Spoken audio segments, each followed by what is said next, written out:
നമുക്ക് കൊടുക്കാൻ പറ്റുന്ന സമ്പത്ത് കൊടുക്കാം, അത് ഈസിയാണ്. സമയം കൊടുക്കാം, അത് ഈസിയാണ്.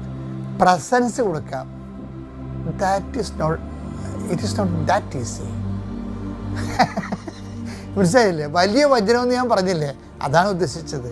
നമുക്ക് സമയം കൊടുക്കാം, ദാറ്റ്സ് വെരി ഈസി. ഉള്ളവന് കൊടുത്താൽ എന്താ കുഴപ്പമാവും? പിന്നെന്താണ്? സമ്പത്ത് കൊടുക്കാം, പിന്നെ സമയം കൊടുക്കാം, പിന്നെ എന്ത് കൊടുക്കാം? സമയം കൊടുക്കാം. കുറേ സമയമൊക്കെ ചിലവർക്ക്, പക്ഷേ സാന്നിധ്യം കൊടുക്കാം. അയ്യോ, അതാണ് പ്രശ്നം.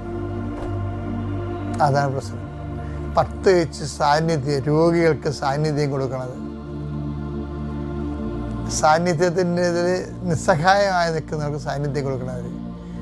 അപ്പം അതൊക്കെ വരുമ്പോഴാണ് അമർത്തി, പിന്നെന്താണ്, കുലുക്കി, അപ്പോഴും അളവ് കൂടുകയാണ്, നിറച്ച് അളന്ന്